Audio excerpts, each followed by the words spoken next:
குழந்தைகள் இருவரையும் பார்த்து கொண்டே அனைவரும் சந்தோஷத்தில் இருக்கும் நேரத்தில் தமிழ்ச்செல்வியின் மனநிலை மட்டும் நாளுக்கு நாள் மோசமாகிக் கொண்டே இருக்கிறது. தன் குழந்தைகளை பிரிந்து இருக்கும் தாயின் தவிப்பு எவ்வளவு கொடுமையானது என்பதை அவளது ஒவ்வொரு செயலும் காட்டுகிறது. குழந்தைகளின் புகைப்படத்தை பார்த்தாலே அவளால் தன்னை கட்டுப்படுத்த முடியவில்லை. அதே நேரத்தில் குழந்தைகள் தன்னிடமிருந்து பிரிக்கப்பட்டிருந்தாலும் அவர்களுக்கு எந்த குறையும் வரக்கூடாது என்பதற்காக எல்லாவற்றையும் பொறுத்து கொண்டிருக்கிறாள். ஆனால் ஐஸ்வர்யா அந்த குழந்தைகளிடம் நெருக்கமாக பழகுவதையும் அவர்களை தன்னுடைய குழந்தைகள் போல பார்த்து கொள்வதையும் பார்க்கும்போது தமிழ்ச்செல்வியின் மனம் உடைந்து போகிறது. குழந்தைகள் அவளை வேறு பெயரில் அழைப்பதை பார்க்கும் ஒவ்வொரு முறையும் தன் தாய்மை தன்னிடமிருந்து பறிக்கப்பட்டுவிட்டது போல் அவள் வேதனைப்படுகிறாள். இதையெல்லாம் பார்த்த அப்பத்தாவுக்கும் மனம் தாங்கவில்லை. தமிழ்ச்செல்வியின் வாழ்க்கையை மீண்டும் சரியான பாதைக்கு கொண்டு வர வேண்டும் என்று அவர் மனதிற்குள் ஒரு முடிவுக்கு வருகிறார். இதற்கிடையில் அப்பத்தா யாரிடமும் சொல்லாமல் ஒரு பெரிய திட்டத்தை தீட்டுகிறார். தமிழ்ச்செல்வியும் அவளுடைய குழந்தைகளும் மீண்டும் ஒன்றாக வேண்டும் என்பதற்காக தன்னால் முடிந்ததை செய்ய வேண்டும் என்று நினைக்கிறார். ஆனால் இந்த முடிவை எளிதாக செயல்படுத்த முடியாது என்பதும் அவருக்கு தெரியும். அதனால் வீட்டில் யாருக்கும் சந்தேகம் வராத வகையில் ஒரு நாடகமே நடத்த முடிவு செய்கிறார். திடீரென உடல்நிலை சரியில்லாதது போல நடித்து தனக்கு காய்ச்சல் இருப்பதாக அனைவரையும் நம்ப வைக்கிறார். வீட்டில் யாரும் இல்லாத நேரத்தில் வெங்காயத்தை வைத்து உடலின் வெப்பத்தை அதிகரிக்க முயற்சி செய்து பின்னர் படுக்கையில் சோர்வாக கிடக்கிறார். தனம் வந்து எழுப்பும்போது கூட முதலில் எதுவும் தெரியாதது போல நடிக்கிறார்.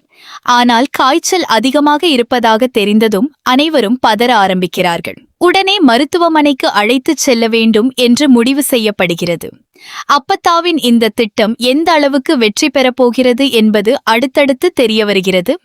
அப்பத்தாவை மருத்துவமனைக்கு அழைத்துச் செல்லும் செய்தி சேதுவுக்கும் தெரிய வருகிறது. உடனே அவசரமாக வண்டியை எடுத்துக்கொண்டு வருகிறார். அவருடன் மற்றவர்களும் கிளம்புகிறார்கள். அப்பத்தாவின் உடல்நிலையை பார்த்ததும் தமிழ்ச்செல்வியும் அதிர்ச்சியடைகிறாள். இத்தனை நாட்களாக மனதுக்குள் இருந்த கவலைகளை மறந்து அப்பத்தாவை காப்பாற்ற வேண்டும் என்ற ஒரே எண்ணத்துடன் மருத்துவமனைக்கு செல்கிறாள். அங்கு மருத்துவர் பரிசோதனை செய்துவிட்டு அதிக காய்ச்சல் இருப்பதாக கூறுகிறார். சில மருந்துகளும் ஊசியும் கொடுக்கப்பட்டு வீட்டில் சில நாட்கள் பத்தியமாக இருக்க வேண்டும் என்றும் அறிவுறுத்தப்படுகிறது. ஆனால் உண்மையில் அப்பத்தாவுக்கு பெரிய பிரச்சனை எதுவும் இல்லை. தமிழ்ச்செல்வியும் குழந்தைகளும் மீண்டும் ஒரே இடத்தில் இருப்பதை பார்க்க வேண்டும் என்பதற்காகத்தான் அவர் இந்த நாடகத்தை நடத்துகிறார். மருத்துவமனையில் தமிழ்ச்செல்வி அப்பத்தாவின் அருகில் உட்கார்ந்து அழுகிறாள். என்னை விட்டு போய்விடாதீங்க, எனக்கு நீங்கதான் ஆறுதல் என்று கண்ணீருடன் சொல்லும்போது அப்பத்தாவின் மனமும் கலங்குகிறது. அவளுடைய வாழ்க்கையில் ஏற்பட்ட பிரிவையும் குழந்தைகளுக்காக அவள் படும் வேதனையையும் நினைத்து அப்பத்தா மிகவும் வருந்துகிறார்.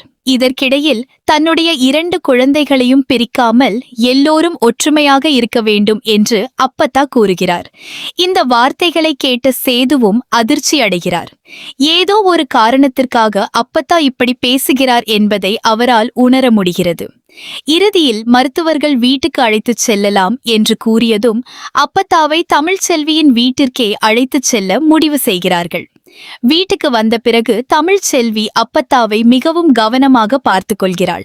மருந்துகளை நேரத்திற்கு கொடுத்து அருகில் உட்கார்ந்து விசிறிக்கொண்டே இருக்கிறாள். அப்போது அங்கு வரும் ஐஸ்வர்யாவுக்கும் அப்பத்தாவின் உடல்நிலை பற்றி தெரிய வருகிறது. ஆனால் அப்பத்தா தமிழ்ச்செல்வியின் வீட்டில் இருப்பதை பார்த்ததும் ஐஸ்வர்யாவுக்கு வேறு விதமான எண்ணங்கள் தோன்றுகின்றன. இந்த சூழ்நிலையை பயன்படுத்தி தமிழ்ச்செல்வியும் குழந்தைகளும் மீண்டும் ஒன்றாகிவிடுவார்களோ என்ற பயம் அவளுக்குள் உருவாகிறது. வீட்டில் கொசு அதிகமாக இருக்கிறது, வசதிகள் இல்லை என்று கூறி சேதுவை அங்கிருந்து அழைத்துச் செல்ல முயற்சி செய்கிறாள்.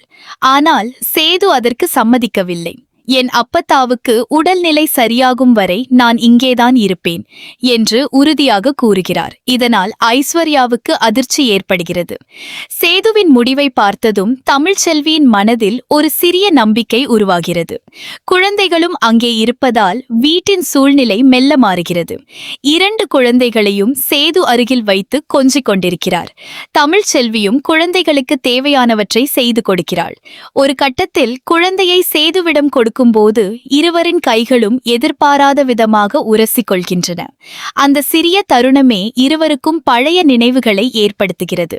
குழந்தைகளை பார்த்து கொண்டிருக்கும் தமிழ்ச் செல்வியின் முகத்தில் நீண்ட நாட்களுக்கு பிறகு ஒரு சிறிய சந்தோஷம் தெரிகிறது.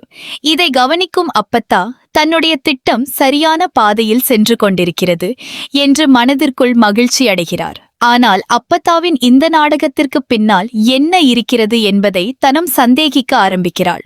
அப்பத்தா திடீரென உடல்நிலை பாதிக்கப்பட்டது, மருத்துவமனைக்கு சென்றது.